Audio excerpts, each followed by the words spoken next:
phones glue your view so you do not look upwards.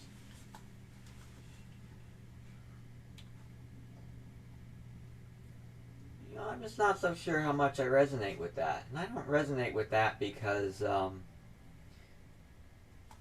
whole idea of looking at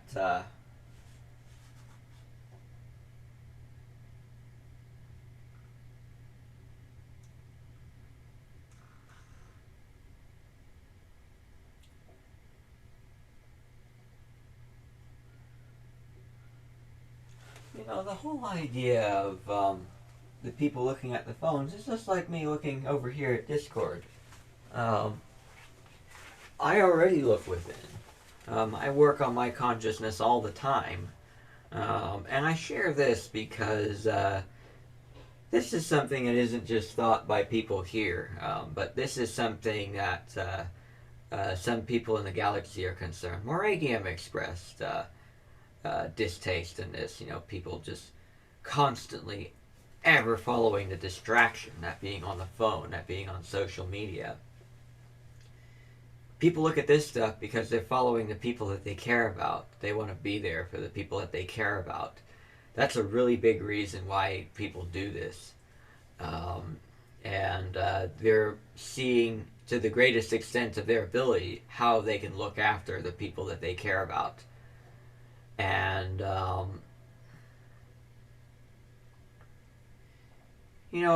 I just can't judge them for that. But, you have to recognize the reasons behind these. You have to see past just the immediate or on the surface happenings. You got to see the consciousness behind it and what's going on. And when you do, these things can start to make a lot of sense. But in my eye, there's just simply nothing to worry about with respect to a lot of this because,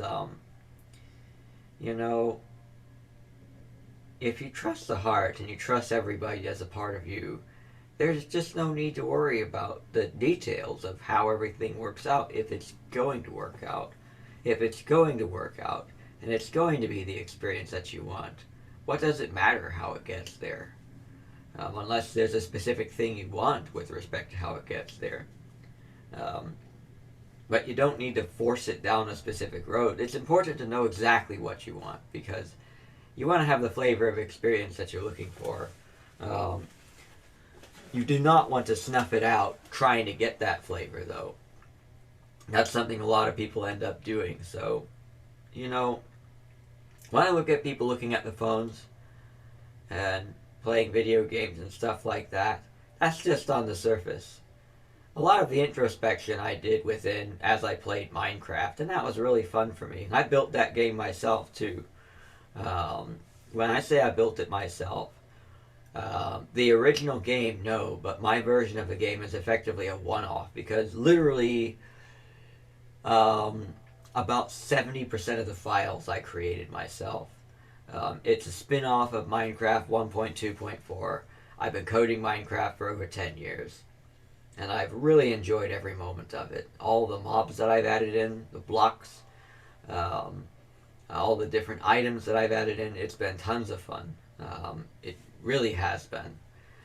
Even, adding in some new swords that produce these flames that have very specific movement patterns to them based on Stick Ranger. Basically took weapons from a two-dimensional game and then created three-dimensional variations of them, and that was a really fun thing to do.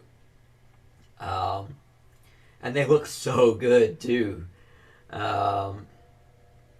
It just really adds a whole new element of feel to the game, and it was a lot of fun doing that. But as that was all going on, I had everything that I'd done with consciousness that I'm thinking about, and now I'm thinking about in context to what I'm doing, and I'm figuring out new things as I'm doing that. So you don't want to go ahead and have your faith in people be a conditional thing. You want to base it directly on the heart, and the heart is not a conditional thing. The heart is a fundamental thing. So if you base your faith on your heart, your faith is not going to break. If you base it on something in the physical reality, because the physical reality is not fundamental, because the physical reality is a transient thing, the faith will fall apart eventually. You're at that point at the mercy of where your reality is going to take you. So, I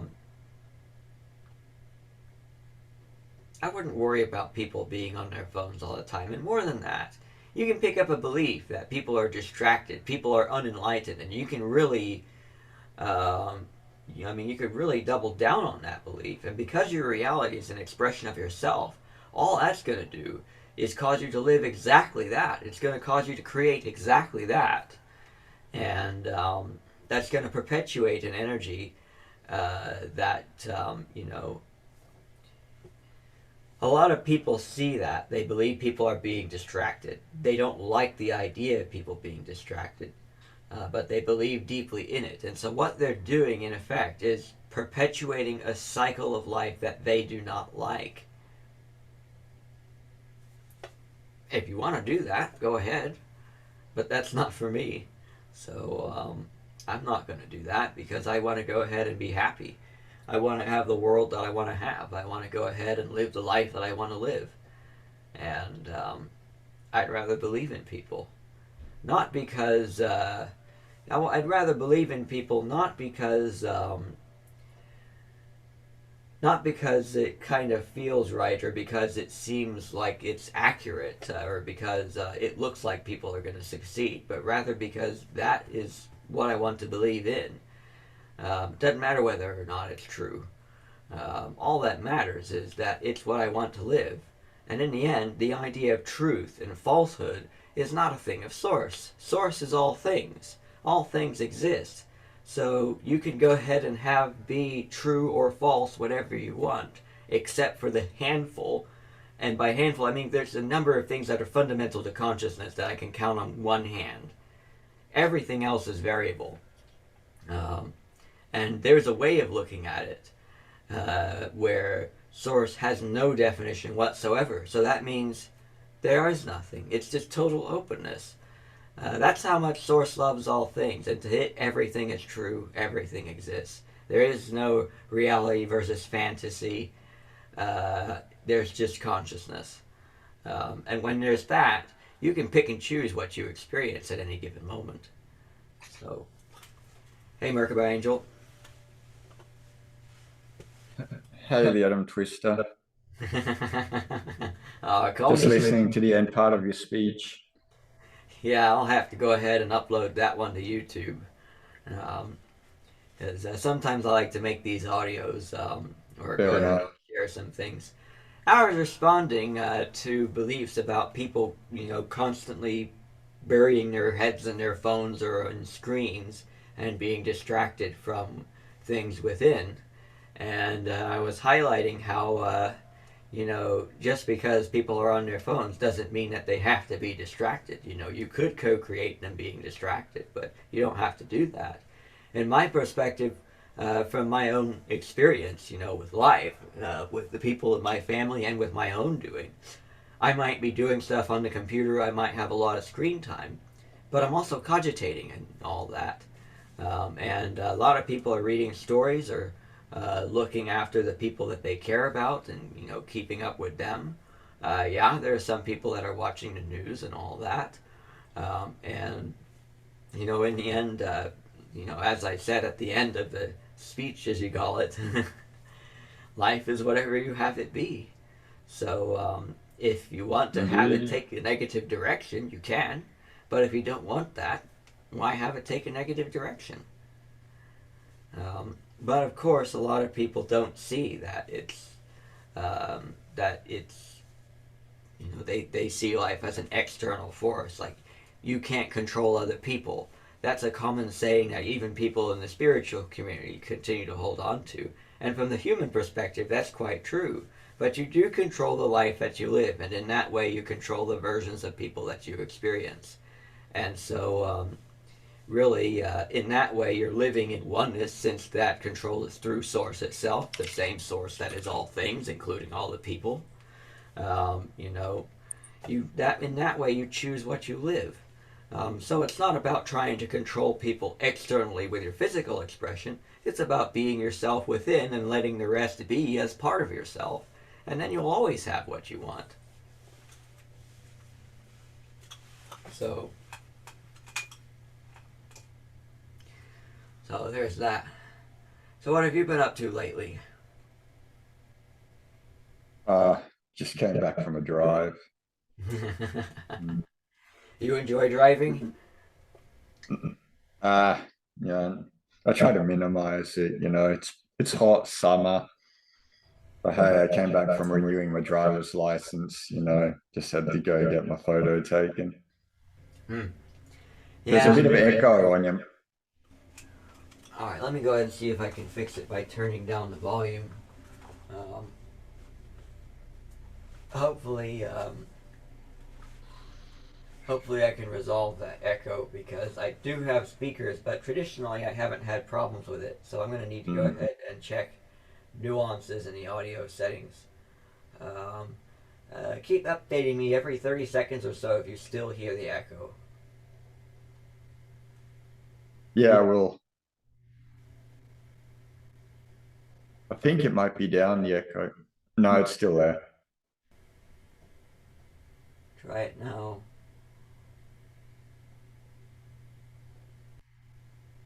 That's weird. Trying again.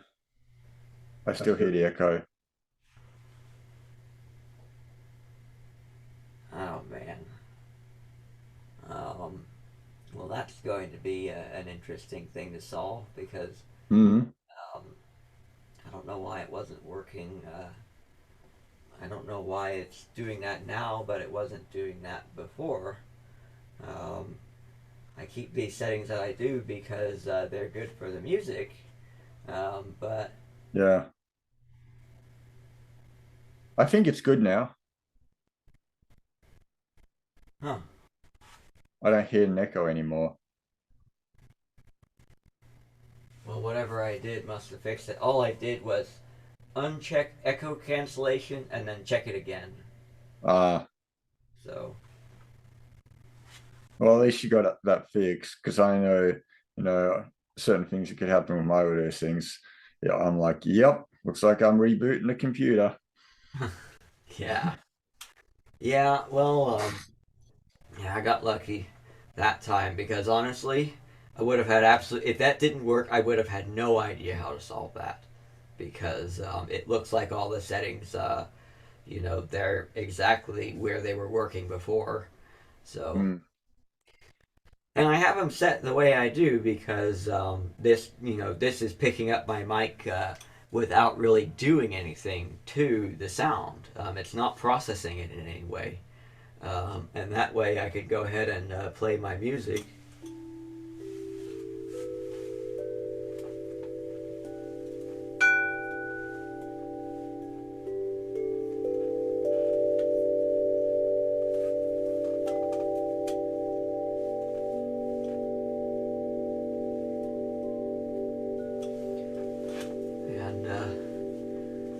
And then the mic does it justice. And that's why I don't really do much of the voice chat on Discord, is because I could never get that thing to work. Uh, Fair enough. well, I did briefly for that one time, but I do find Discord to be easier because on Discord, I could just have the app open and I could just see a little like voice icon. It's like, oh, there's activity in that one Discord group. That makes it a lot easier then to you just join. yeah, then you just click there and go on in. It is a lot Exactly. easier, that's for sure. But the it's just not as friendly for musicians. So if it weren't for that, it's very possible that I would be using Discord now. But on the flip side to that, um, the Zoom here, there's something about Yeah, I'm not familiar with this particular software way of doing things. There may be some very convenient, things going on that I'm just not aware of. yeah. I mean, I can go ahead and arrange the meetings. Have everything scheduled, um, and it's just my heart's in it. So there might be some things about it that I don't know about. But I can definitely have a lot of people join in. I have Zoom Pro as well. There's no limit to the meeting time. And I mean, it's just really well set up. for this. Um, I do believe that, and I haven't done this yet. I do believe I can go ahead and actually set up an avatar in this. Um, Interesting. so I think I might go ahead and check to see if I can go ahead and do that. So my profile. Okay.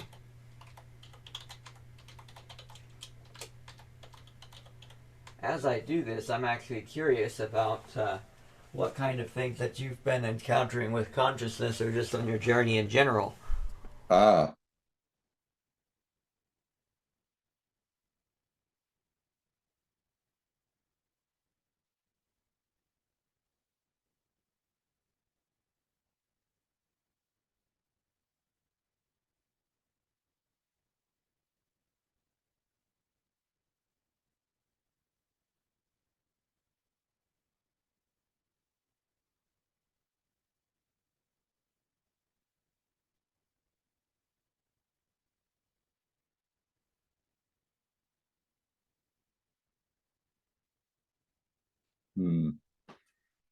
thinking there are just so many things over the years.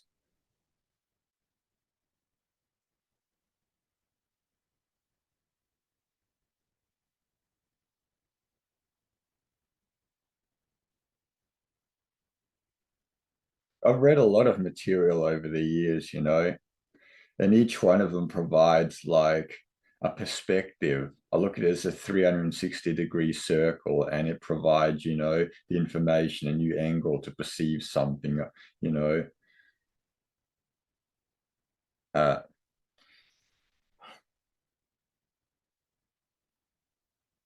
One of the things I like about, researching consciousness is how it's evolved over the years, how people's perception has changed, even over the last couple of decades. You open different books and material, you see how the perceptions of people have opened up more, especially towards what is possible.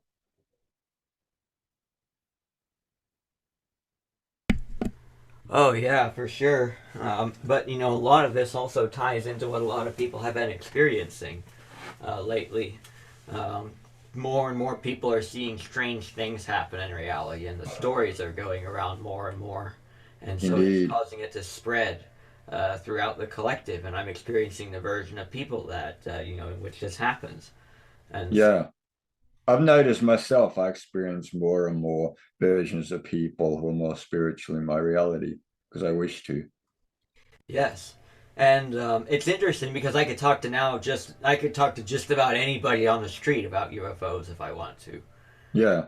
because everybody knows about them now. Mm, And even a lot of people have stories about them.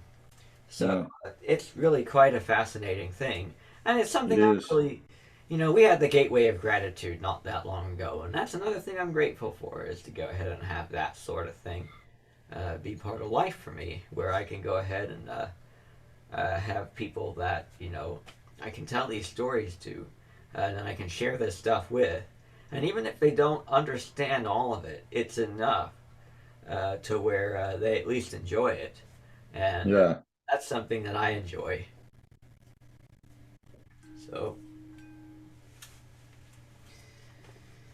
we've been, I've been planning to make different arrangements with the house. I'm mostly waiting for more people to show up so that we could all Fair do enough. that together. Um, The UFO thing is interesting because I think the public's also becoming more aware that the UFO thing isn't just a nuts and bolts flying saucer, that if someone were to see one parked and they threw a rock, it would make a ting sound. It's like there's like other possible explanations for it too. yeah, I That's actually, not to say that that type exists as well, but it's not just this. all of that. But it could be a whole this and that type of phenomena. Well, this and that and that and that and that and that. Like in the Australia, we got like these phenomena that get seen in the outback called min lights. And if you really look at it from an open, viewpoint, that's like an unknown flying object. Yeah, it'd be Different fun to get. phenomena can have different, origins. Oh yeah, Really begin thinking about it, yeah. I mean it's a vast consciousness, this galaxy, and Indeed. you know, people tap into different expressions, and in that way are able to co-create all the different things that happen here on Earth. And I have some UFOs of my own, literally. They're just not camped out here on Earth. There's this one little Tholian craft that I've talked about. It looks just like the one from Tholian Web. No internal mechanism whatsoever, just an empty shell, basically a piece of metal with some uh, carpet inside and then a bunch of controls. Um, but there's no mechanism. It works, straight off consciousness, almost like Armani's framework in a way. So you go ahead and pull the double stick, to throttle it up, and it goes.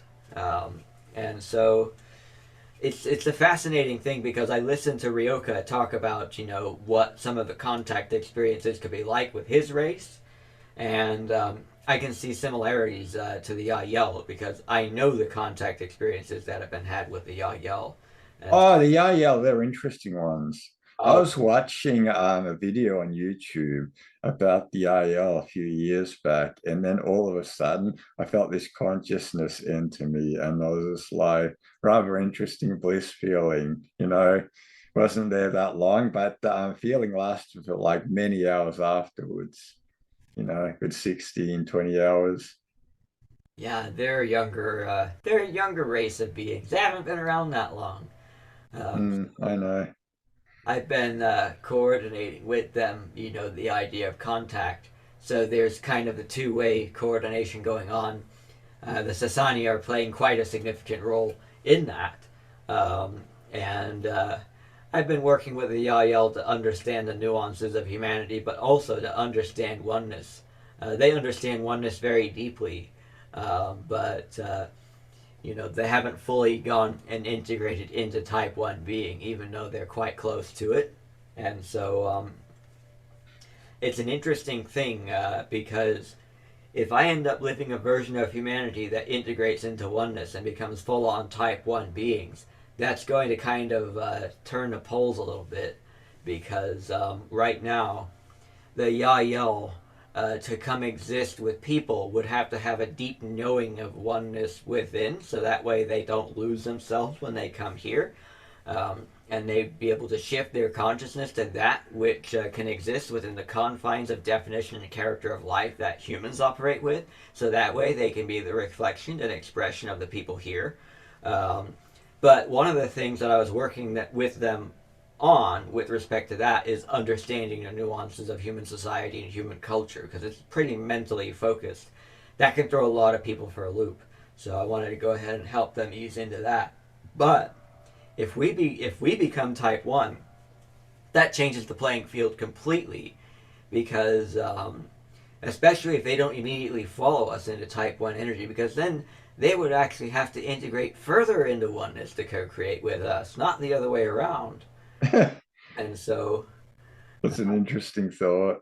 it really is because I'm on, I'm high on my way to integrating that energy completely. I only have basically the finishing touches to put onto it, and I need to just get used to this with respect to my emotional body and my instinctual body, everything that comes with that, because that's a completely different approach to everything in life. So when you know that it's all you, you don't approach it like it's something separate from you that needs to be controlled or shaped. You go ahead and work it within and let it shape itself and let everything basically be as a part of you, as a part of your overall system of consciousness. And you only shape the parts that are in your truest excitement to shape. And then your excitement is everybody else's excitement in all those areas. And that's a very different way of existence, but I've mostly Indeed. acclimated into it. And it's really interesting looking at contact in context to that, because that changes everything. So and it's fascinating because I've been working with the Sasani to integrate these same concepts. I don't know if you saw Ryoka talking about what happened with the Sasani that led to them to be on the road that they're on now. They basically had a collective dream where everybody was with each other and they felt their oneness. And then when they woke up from that dream, um, they couldn't unsee what they saw. But as when you come out of a really big dream state where there's a lot of revelations that take place, there's the time it takes to integrate that into your experience here. That's basically what they're going through Indeed. now. And so, with everything that I've learned, having been with Aradif and Metatron and Trevor Yetney, I've been with those three. I've basically been in Rob's area of consciousness very, very much. And I've integrated, so much of what Aradif has shared, and I've figured out so much on my own as well. Gotten my own understanding built from the ground up of this stuff. Yeah, yeah. I'm like that as well with understanding. It's like, oh, I finally have a question I could ask, and then it's like information comes. Yeah. Okay, that's answered. It's interesting because, as you build up this, you eventually become able to answer your own questions. And Indeed, that's it what's got happened to me. Yes, it got to the point where I started answering my own questions just as surely, just as quickly, and in just as detailed of an extent as Aradif does, which is still surreal to me to this day. And although it is kind of new, but it never gets old. It never gets old. And even my mind is still not used to it. Like, I need to book a session with Aradif, and then 5 minutes later I answer the question. And it's like, okay, but then I build off of that and keep doing what I wanted to answer the question to do, because it's all step by step. But so as I've done all of this, when Ryoka shares, a lot of times I can see. I know what the heart's desire is, like Source's desire in everybody, in the idea of oneness. Like what's the best way to handle certain situations? Like, let's say someone fears you for what you believe. How do you handle that? And I remember Ryoka answering that question at the Gateway of Gratitude. For me, I would go ahead and just leave them be, not so much as a way of not caring what they think, or Yeah, yeah. I'd personally leave them be as well because everyone has their time and place. It's like a synchronicity to things. exactly, and that's it. Because you know, once they've seen your belief, that's planted the seed. So it scared them, but now they can cogitate on it. And because we are one, their themes are my themes are theirs in one way or another. It's all source experiencing the same reality from all the different perspectives. So being that you choose, the reality, the way it plays out, what life you want to live, um, you're not just living it from your own perspective, but you're living it from everybody else's perspective as well. Even though you're not experiencing it, like through their eyes, like you are your eyes, but they're still part of your body of consciousness. And so when you know that, then there's just no need to worry about what they think, because they'll be what they need to be for their experience as well as for yours. So just by knowing that, and knowing that you can have the perfect life for yourself, then they can be that perfect being. And that's the ultimate abundance within. The idea that all life, all things, all experiences are always available to you, and you can choose them at any time, limitlessly. And that's basically kind of what Aradif shared on Vashta's webpage. Um, I started to piece that together, like from an experiential perspective. I want to say 3, 4 months ago, and I'd read that maybe 3, 4 years ago. But to really appreciate that was really a special moment for me. And I just keep enjoying this journey, because it's fun when you find out, when you come to know things like that, and you gain that kind of connectedness with your friends, and you become able to do things that were previously almost not even thought to be possible. Um, and now basically many people in the House of TAT are starting to integrate the very capability that ETs have. That leaves a lot of people to see them almost as gods. But Aradif, and I really took this to heart when Aradif said, look at us as your equals and all that. We are your equals. Because we're all the same source, we all have the same Yeah. intelligence. I took that to heart and I ran with it, and I did that everywhere I went, knowing my source essence at least enough to where I could basically talk to any entities in the galaxy without worry. Um, and so I did that a lot, and I got to share a lot, and it was an amazing experience, and still is. So I still want to go ahead and meet a lot of them in person, though, and see them with my own eyes. And what I experienced in a dream state where I saw Trepanardif after seeing some other entity. I don't know who she was or where she came from mentally. I'm getting signatures that might suggest Lyra or the Pleiades or something like that. Um, Maybe somewhere else. I don't know. I know part of me knows, but bringing through that part of me, yeah. But but what I do know is that it's a special thing. Getting to see Treb and Aradif. I couldn't see them in their purest form. It's like I was halfway there. They looked like humans, but their Could skin. it be that they look like humans so they wouldn't like scare you at all? Well, for a lot Make of you types, uncomfortable? that Mm. for a lot of people that could be the case. But because they're type one, it's not really into their thinking. It's more a matter of what expression of them I could co-create. Now, Fair enough. they looked like they were shaped like humans, but Aradif's skin was blue and his hair was purple. But Ah, he was the same size and the same frame as a human. And same with Trevor Yitney, except his skin was green and his hair was, he didn't really seem to have a lot of hair. So it's like he was halfway between human and actual expression. And I knew what I needed to do to be able to see them, even in the dream state. I needed to go ahead and open up my consciousness enough to what they are to be able to see them. I didn't know the details enough to succeed, though. But when I came out of the dream state, I figured it out. Um, you have to go ahead and open up your second and third density layers. This corresponds to the second and third chakras, as you probably know. Um, to to the idea of different species and beings of different forms being part of humdrum day-to-day life, being part of the norm, being a usual experience, being something that just simply is, and then acclimate to that within.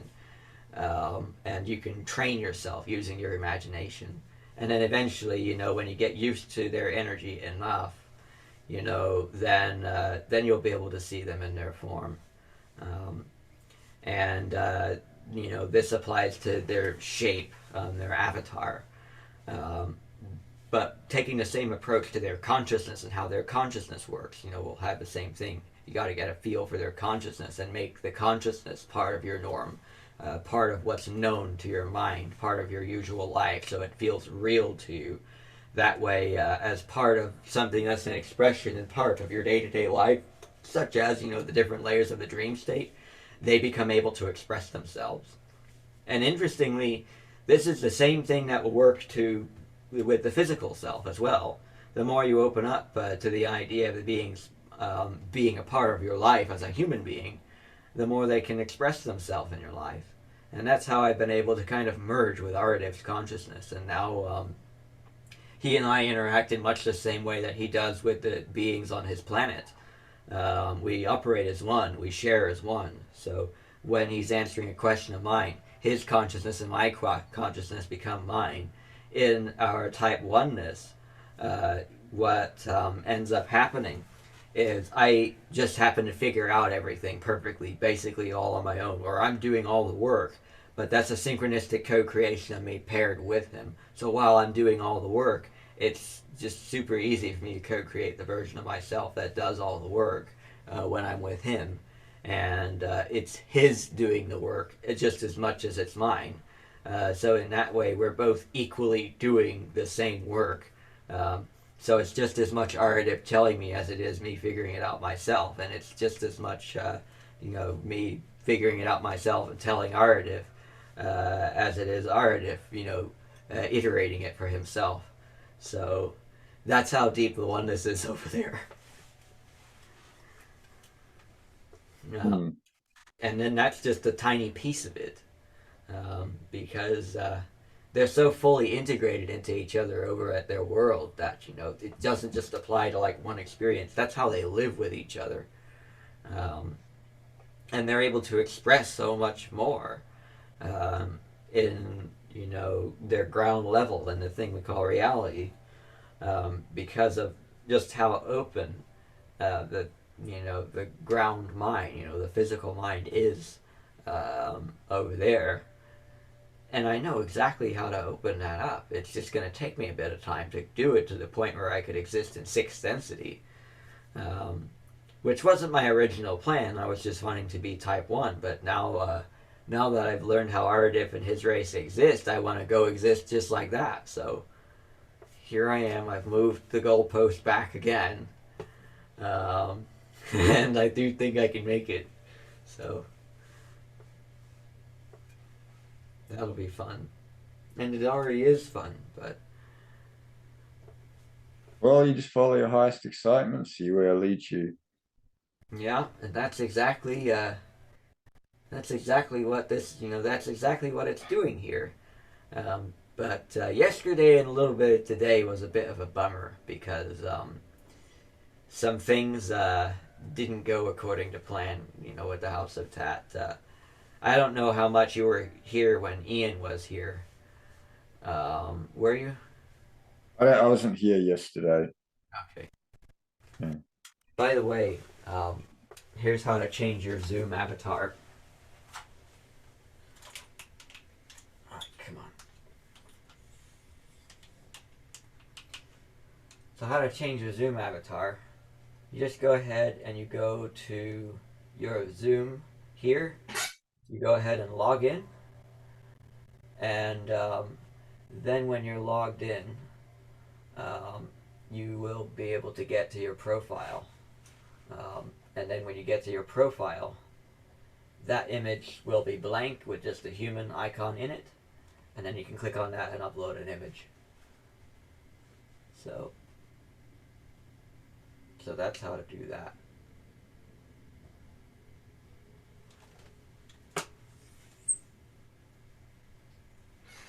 Interesting. Let me see. Oh, look at that! It updated too. So there's mine.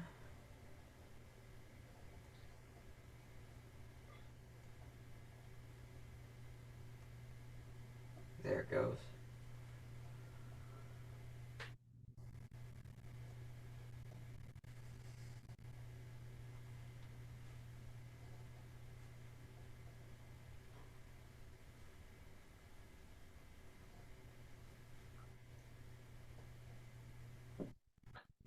So it looks like the other people are going to come a little later. They usually show up at around.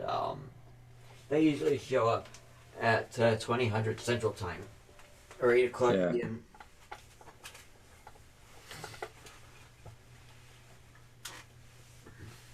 So what next? Hmm. Talking about beings appearing in a certain way, I have seen Arcturian beings before.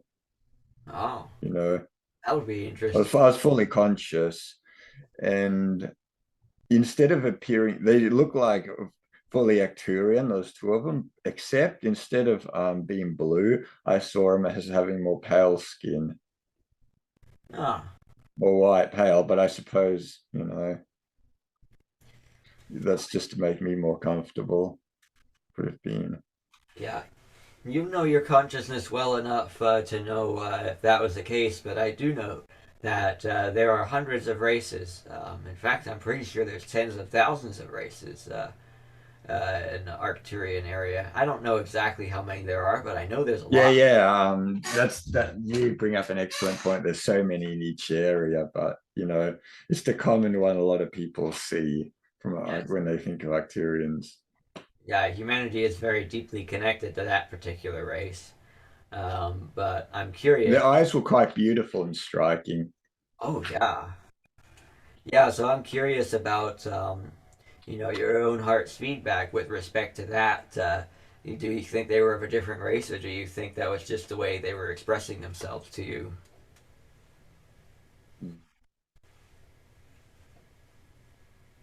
It looked like the ones that exist on the Vashta website, except with just more pale.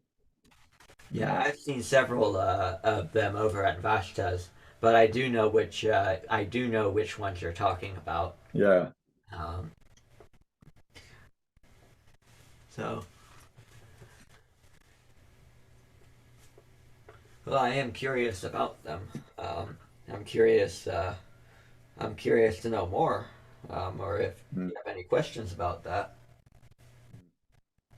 They were sitting down. There's two of them, and one was hugging the other one. Hmm. Hmm. I wonder how well they knew you, or what you were to them. Who knows? But I suppose it was one of them. They were just you know checking me out, and I was kind of checking them out.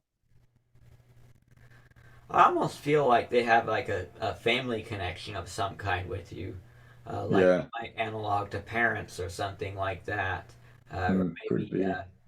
maybe your oversouls co-created with each other, where in the Yeah, incarnation they might have been your parents in one lifetime, and so it's almost like a revisit or something like that, looking back, or maybe not looking back per se, but something a little different, visiting someone who's family. yeah. That's a possibility. I haven't thought of it that way. Yeah. I think of that because of the way they're hugging each other. That sounds like something a Hmm. mother and father would do right when they, looking at a kid or visiting somebody. That's a curious thing. I wonder about that. I really haven't had any striking experiences like that myself. The only ones that I've had were just UFO sightings, and they were all in my backyard though, Hmm. except for one. I was out on my scooter, but I was like on the block that I live on, so it's all been in my area, and I live in a suburban neighborhood. Um, and a few, like for one of them, and I think maybe even two of them, in fact, maybe even three of them, I was filming too. I was making a log entry, and and that was an interesting thing. So The I tricky know. thing is the human eye could see in rather high resolution, and camera equipment can't see that well at night time. So, trying to get footage of something like that can be a bit tricky. I have one camera that can actually do very, very well. Uh, Uh, my FDR AX53. This one right here. nice camera. Yes, that's a 4K camera with night Yep. vision. It's got Night Shot Plus. Good optical zoom. Yeah, it's got good enough optical zoom and good enough focus and stabilization programs to where I could very easily go ahead and zoom in on an aircraft and even identify what airline it's from, even when it's at high altitude. So, very, very good camera. Mm. Uh, and it's quite a fun thing to use. Um, I haven't had the chance to film any UFOs with it though, because my personal log camcorder, it's an older camcorder, and I'm usually filming at the lowest resolution with that. So no, it's not made for. Funnily enough, it is a zoom camcorder as well, and it can actually zoom almost as well as that does. But in fact, actually, I think it does have a higher zoom. But when you look at it zoom per pixel, I think that one's better, but not by much. But the stabilization systems are just not there, and it does not have night shots. So But I usually, there have been times where I've seen UFOs and I would just simply choose to not film them because, you know, when it comes to the different beings, it Some is may not about, want it, yes, feel it. exactly. Yeah, I get you. So, Non-interference type stuff. yeah. But funnily enough, one time I did see the TR3 Black Manta, the TR3Bs that people talk about. And the time I saw them, I was working on physics too. And that was enough for me to figure out how their gravity dampening systems work. Because I've actually seen a schematic on that craft. And between that and seeing the Searle generator, it was enough for me to figure out how to build a gravity dampening system that uses physical technology, or at least figure it out enough to where I've narrowed it down to few enough number of possibilities to where I would be able to figure it out pretty quickly with a minimal amount of resources. So, and that was a pretty cool thing for me to do that. But the idea of going beyond physical technology and building things that harmonize with the human body more, because a lot of people don't know this, but you need to be careful with dampening gravity fields because you could really screw up your body with them if you're not careful because you could desynchronize your mitosis rates. Because it's basically when you take the idea of time dilation that Einstein has talked about, it's kind of similar to that, except it's not the same thing. It's actually the effect of kinetic energy on the motion of particles that gravity has an effect on. So if you have lesser gravity, not gravitational pull, but gravitational saturation, um, then that causes kinetic energy to have a lesser effect on the motion of particles. And I know this because there's a speed of light directional bias that depends on the motion of celestial bodies that are nearby. So, or at least that's the physics, that's my reality. You can choose your physics freely on your own just as you choose the life you live. So, but I know that that's what I've chosen as mine, and I'm happy with that. So it's a fun thing because one of the things that's part of the way of co-creating with Aradiv is the idea of being able to choose different physics freely. Recognizing that someone could live a reality with one set of physics and someone else lives a reality with other set of physics, and that's a build of consciousness. That's the way they've set themselves up as a full entity. And when you know your consciousness well enough to see that, and you're open enough to yourself to be able to co-create that with your physical self, you could go just about anywhere, even to realms that are totally different from the ones that you and I know and how they work. And it's really quite amazing to even just think about that. Um, and so that's something I'm really excited to integrate. And actually, that's a solution to one of my problems because I experienced a hardship recently where I was worried about the idea of people diverging from me and going into different states of being, different vibrations, and then I might not see them again. But this kind of multidimensionality is the solution to it, opening up enough to where I can easily go visit anybody, regardless of what reality they're in. It's like jumping the tracks from the train station, as Bashar would call it, even after the trains are long gone from a train station.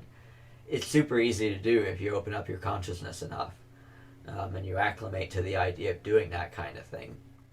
Um, Building that's a bit of work, but once you get that built, it really is not difficult to do that. Um, and I say this stuff is easy, um, and in a way it is, but ease and difficulty are matters of perspectives and how you perceive certain things. Um, this is a lot of consciousness to work with to create this build. Like it's really a lot, but if you go ahead with it, you can work it all out in large groups. Your heart can help you find a way to do it within a time frame that you want to do it within. So it's a special thing. But it is fairly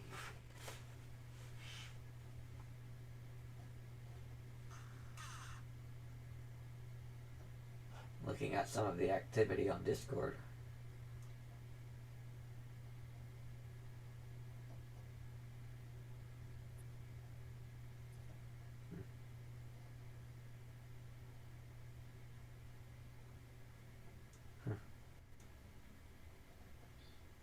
Discord's an interesting one with the spiritual groups and, people are spiritually orientated because, they got their little groups and way, perspectives of looking at things. Yeah, And if one's flexible enough, they could adapt. they do, don't they? I feel like being flexible is like something important to have when being around many spiritual people because you have to understand people have like very different upbringings and, ways they arrive to certain conclusions. Oh yeah, and even different existential frameworks to where a lot of what exists for them doesn't exist for other people. Um, and that kind of flexibility is the very essence of what I'm growing into to be able to experience, Aradif for who he fully is. And then even experiencing Timor Yitney requires a lot of that flexibility. Not as much as Aradif, but a lot. And that's actually how you go up in the density, is you open up to more. And that way you have a wider medium for your consciousness to express itself in. And in Yeah, that way, you have a larger consciousness. This is what Aridif means by a larger consciousness. When you have less things defined, less character assigned, and more openness, there's more room to roam with your consciousness. There's more things to explore within the body that can express itself given the rules. So the more rules you open up, the more elements of character that you let go of to where your body's a little less defined, the more different things that you can be and the more things you can express yourself as. And that's a larger consciousness to explore. That's taking consciousness out of the higher fractal consciousness, where to put it in, you set it to do something and you fix it there. And, that narrows the confines in which you can express yourself and increases the amount of ambient happenings and things that create themselves on their own. It doesn't happen without your say so because your higher fractal consciousness is still you, but it's not something that you do directly. Um, so when you go ahead and take that out of the higher fractal consciousness and you put it into your lower fractal consciousness, that's what it means to go up in a density. And so that was an important thing for me to figure out. And it was once I figured that out, that's when I decided I was going to go ahead and go over and live with Aradif because I wanted to create a build that could freely move in all the different densities, where I could easily come all the way back to fourth density, not just project an avatar into fourth density, but come fully back into fourth density with enough inner knowing to where I would know the essence of what I am and be able to co-create going back, knowing how to work the consciousness and then knowing how to let the consciousness work. So this will be a fun thing. I'm glad that we're doing this here because this will act as a bit of a rundown for people who are wanting to do this themselves. Um, it's something that can definitely be done.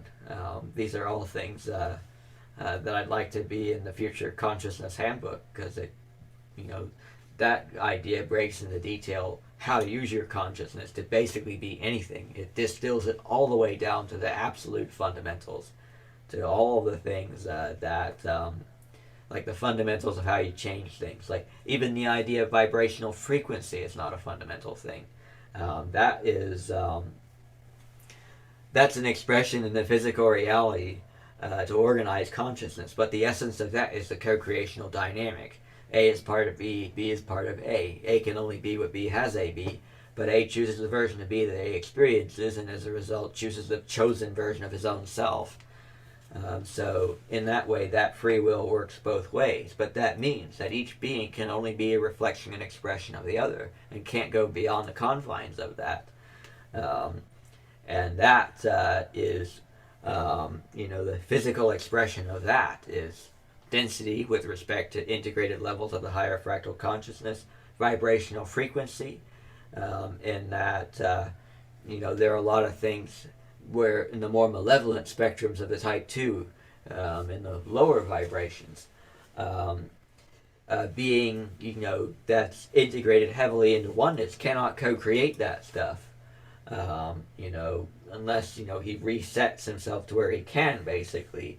But that's what creates, that's sort of the physical expression of the divide between, things you can experience and things that you cannot experience with your consciousness set up a certain way, given that your reality is a reflection. So, having distilled it down to like the absolute fundamentals of consciousness, that's easy to work with. I can go ahead and work with that, and then let the physical elements, whatever they are, work out on their own, and then just work the consciousness directly. Um, and so that's why I tend to use that rather than things like the vibrational frequency and things like that. I just kind of let that do its thing, and it's worked very well for me so far. And it does make me become more and more curious about it, though.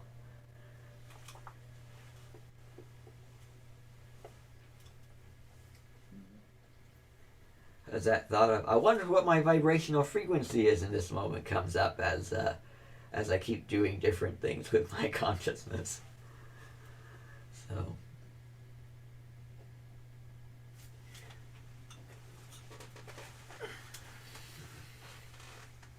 is there anything else you've been curious about, or that you've experienced that you want to share?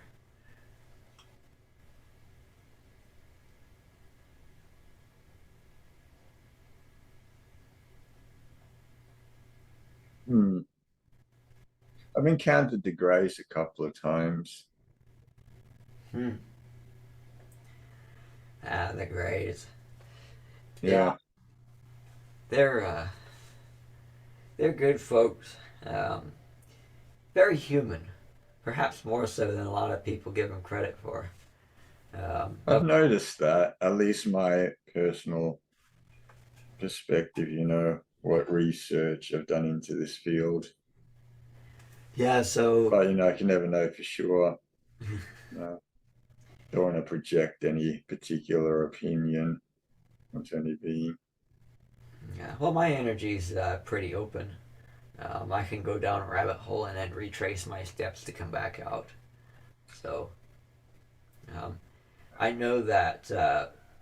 So are you familiar with what Bashar or what? I think even Trev and Ardif have shared a little bit about the Greys. I'm curious about the story that you know of the Greys.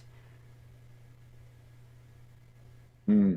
Ah, I just so I was sleeping downstairs, and then I woke. I wasn't dreaming anymore, but I was like awoke. But there's this like period of consciousness after I've awoken. I could see, into the spirit realm simultaneously with my physical eyes, if that makes sense. Yes. And so there was this hand that was cut off at the wrist, and it was just floating in the air at the white brick wall, and it was drawing a symbol. It was just gradually drawing it. And I made a note to jot that symbol down on a piece of paper in detail, Uh, because I saw it for long enough. And then I just procrastinated, waited on it for a few years. And I'm like, because it's almost like that's the Greys, and part of me denied it. It's like not the Greys, it's like just pushed it out of my mind and just moved on. And I'm like, you know what? I'm gonna try some automatic writing. A couple of years down the road, and it got like message information. Okay, and that just triggered something. And then that evening, I ended up in this like black space, right? And there was this one Grey put its palm on my forehead, and I got like he was like reading information from me, and I got sent a message that I am a bridge. And but there's more Greys, half a dozen or so behind this main Grey. hmm. There was a few brief contacts after that, but yeah. Yeah. Yeah, so from what I understand with the Greys, they're actually from the sixth matrix. We're in the fifth. They're from the same matrix from which the Alpha Draconians come. And they had their Earth there, and they were humans, just like us. But unfortunately, if you imagine if if humans basically took things to the point where they threw the imbalance, like they threw the Earth into imbalance so badly that it goes over that precipice and basically, everything dies. That's what happened on their world, and they had to go ahead and mutate themselves to survive. So they no longer have the ability to reproduce, and they no longer have their original forms. And so they get help from the Draconians to come to this matrix, and they want to go ahead and basically save their legacy before they die out. And that's the hybridization projects and what they were for. So they worked with humanity, and they worked with some other races to do that.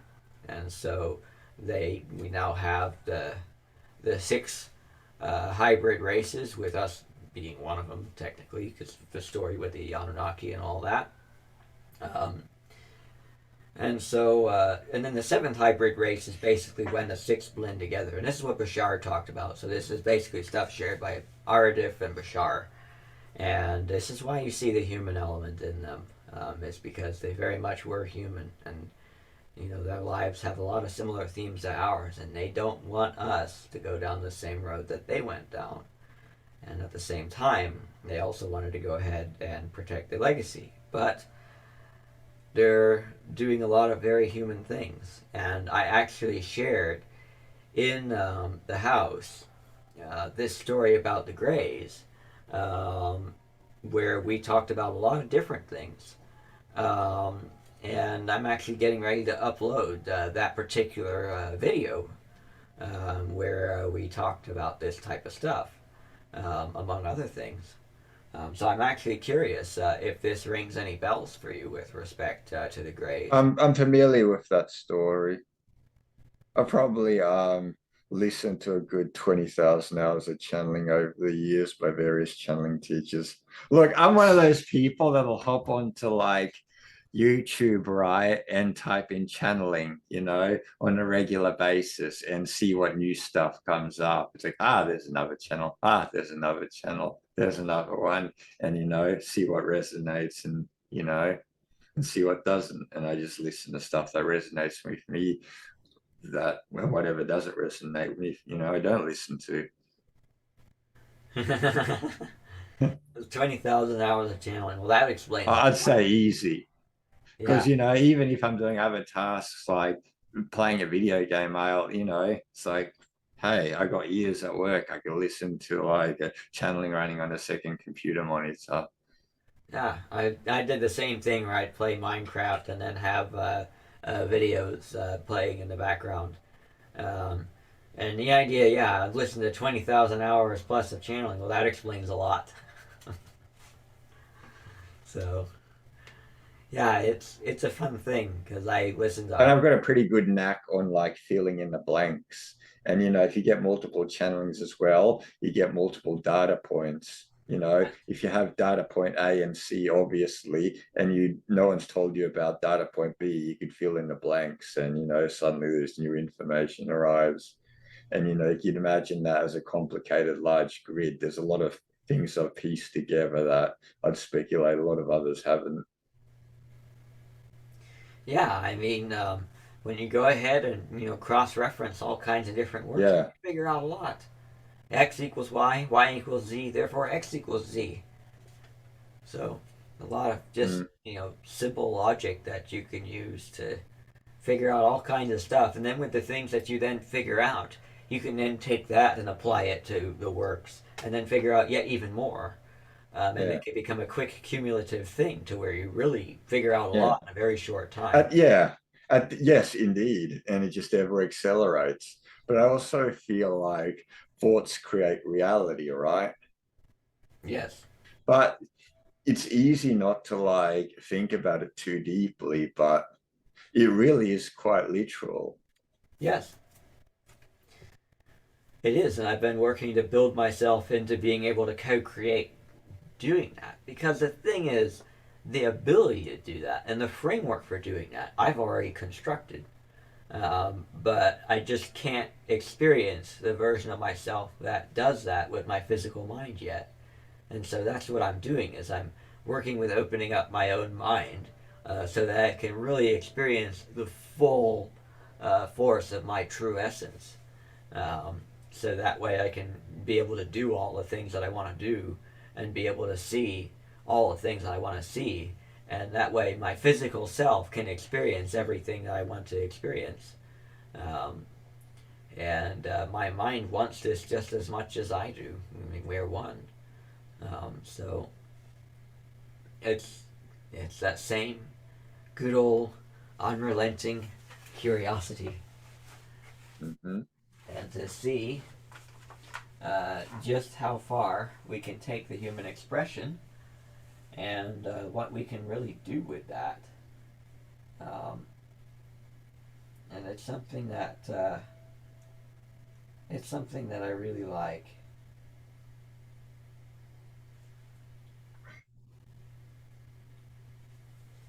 Let's see.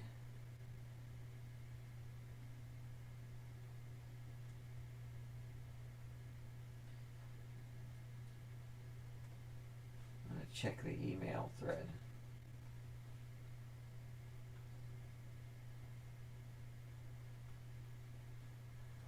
Looks like Kayla's not going to make it. Um, looks like she's got sick and she also is overworked. So,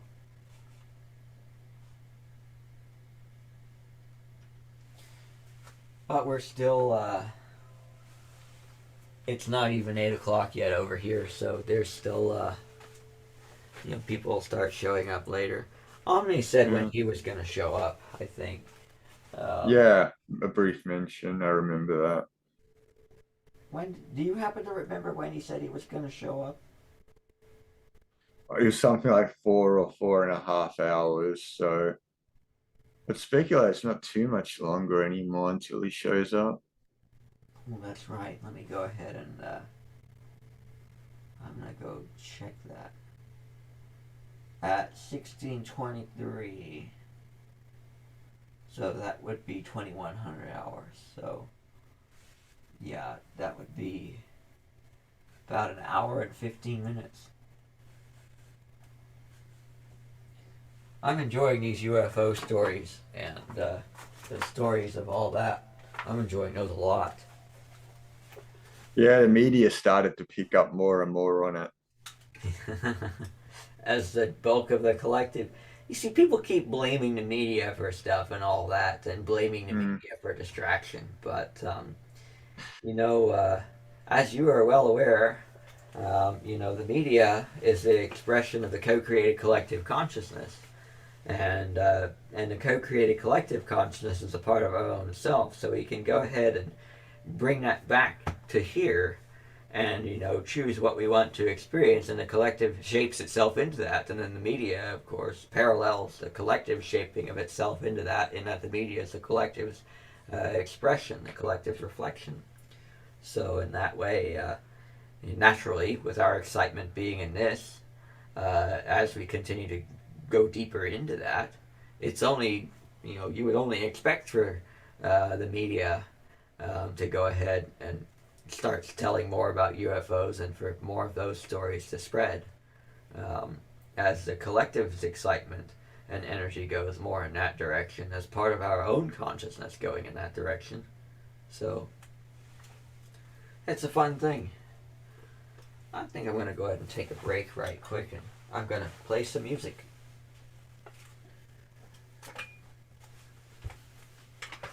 How much do you know yourself about chimes and things of that nature? Ah, I have a great aunt who was a music teacher, then she retired. And there seems to be some musical talent in my family, at least from my dad's side. However, me, it's kind of set on a back burner. I've played around with creating music a bit because I do own a synth. Oh, you own a what? A Oh, synth. a Not like a synthesizer. keyboard, but a synth. They're a bit more expensive. Right, Oh, yeah. yeah. But so many things, other things occupy my time. So, I don't get around to it too often. It's like I only have two hands. It's like so many other things, you know. Yeah, it's kind of the same deal with me. I had this sort of peak in excitement to do the chimes, and I threw myself into it like Yeah. 100%. There's easily $30,000 of wind chimes in this studio. Like it's insane. Oh, And this is like most of my net worth is right here, and so. mm, But the thing is that I've wanted to get into building my own chimes, but yeah. my consciousness hasn't been in that for basically the same reason that you talk about with the synth, and why you haven't gotten around to it. We only have Ah, so much, yeah, we only have so much consciousness to allocate, and yep. I've been so busy doing this stuff that haven't even really prepped the garage for getting all of the equipment that I need. But the other things that So, if I may ask, were you yeah. thinking of like building your own custom chimes of certain thicknesses out of certain metals and that, and acquiring like a metal lathe? I've actually been planning to do exactly that. All these chimes have been my teachers in a way.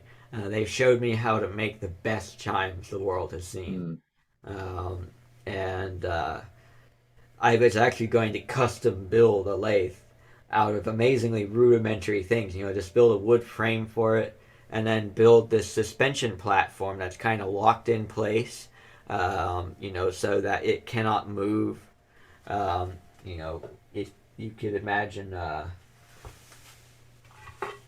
if you imagine this board here as a suspension platform that a drill is mounted to, mm, this thing would be mounted wedged in between two boards so that it can't move like this, but it would be attached to springs so that it can move like this. And then I yeah. go ahead and mount the drill, fix it in this thing, and then I go ahead and use um, one of these little things right here. This is something you put a sanding drum on, and then you tighten up this hex nut, and it expands this rubber drum out into the sanding Yeah. drum and holds it there. Well, you can go ahead and use a very similar thing to this to have it fix a chime note from the inside, Yeah.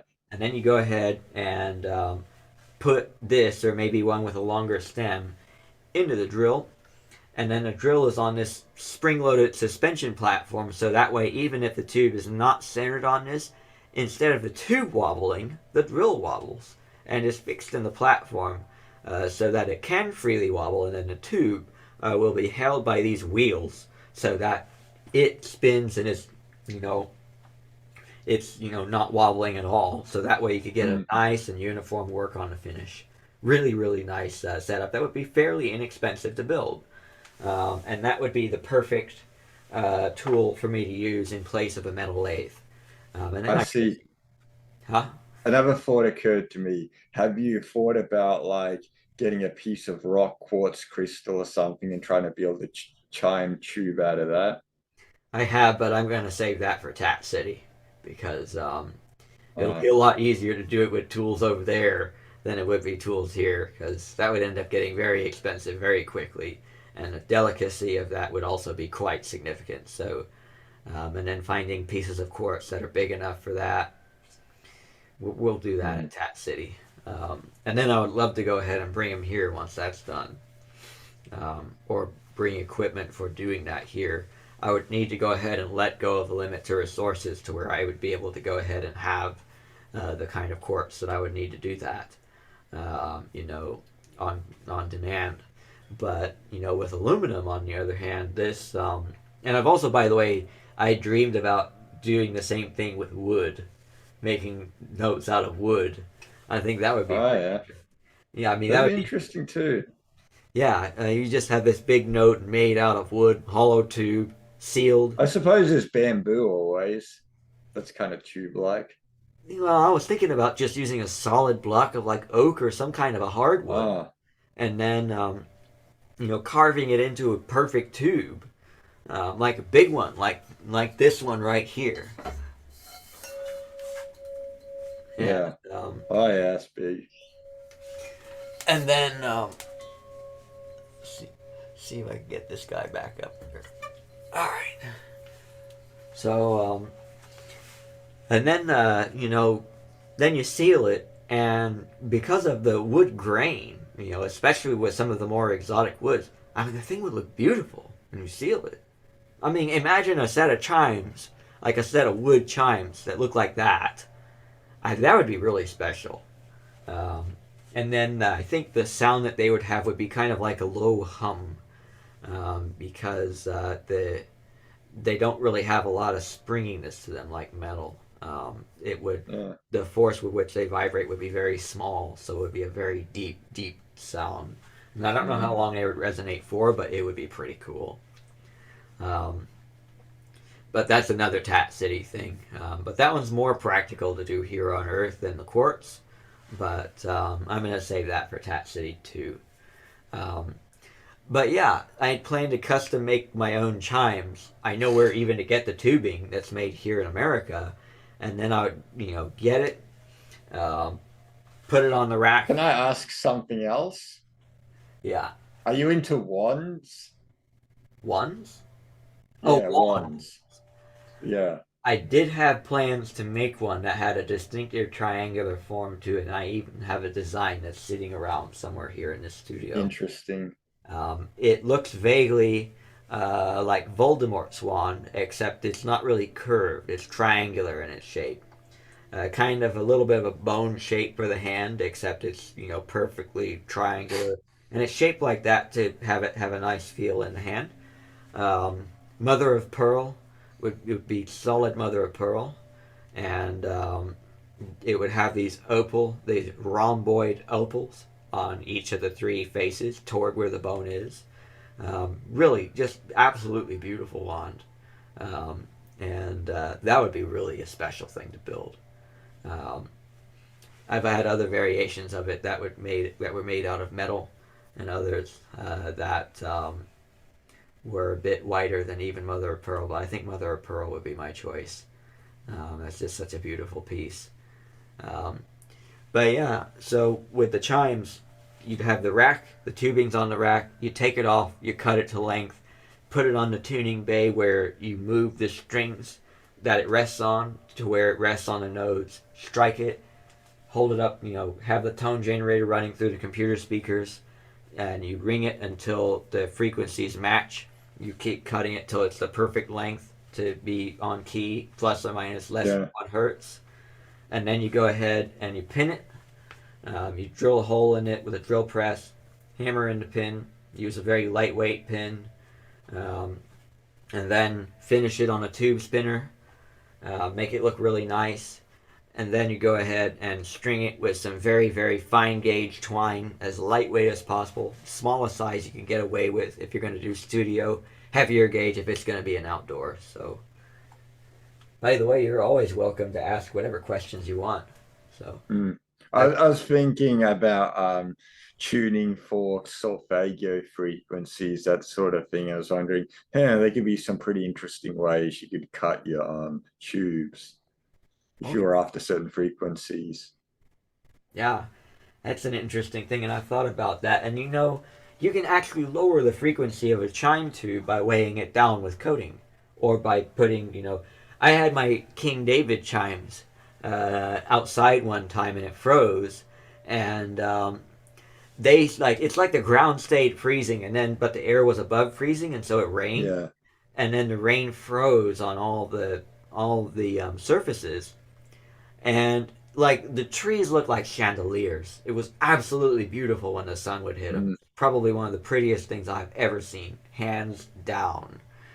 Um, but they also froze on the King David notes, and the King David notes were significantly lower in their tuning when that happened. That's how Yeah. you decrease the tuning of a note, as you go ahead and coat it with something. So yeah, in theory, you could weigh the note down if you want to go ahead and get its tuning to be exactly what you're looking for. If you have a note Mm. that's tuned to standard orchestral pitch, if you want to bring it down to say A432, a note in there, um, you could do that by weighing it down. So yeah, there are a lot of really cool things that you could do with that.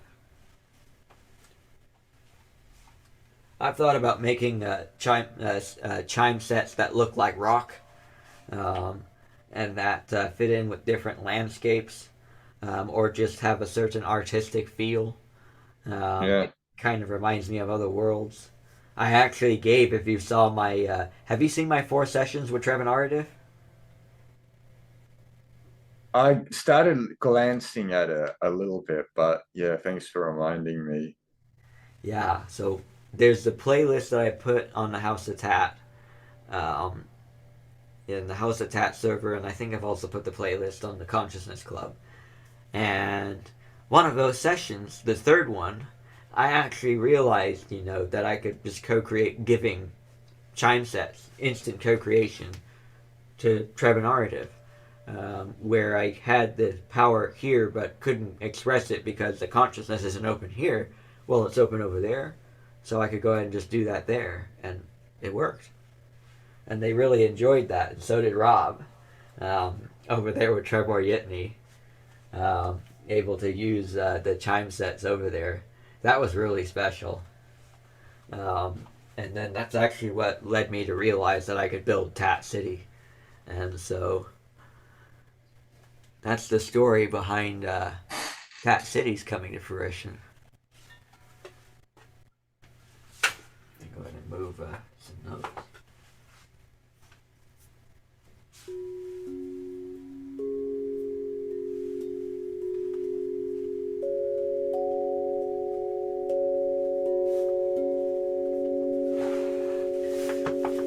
Put this twine backward.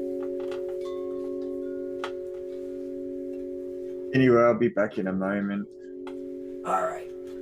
Go ahead and get some stuff fixed up in here.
Hey, Armani.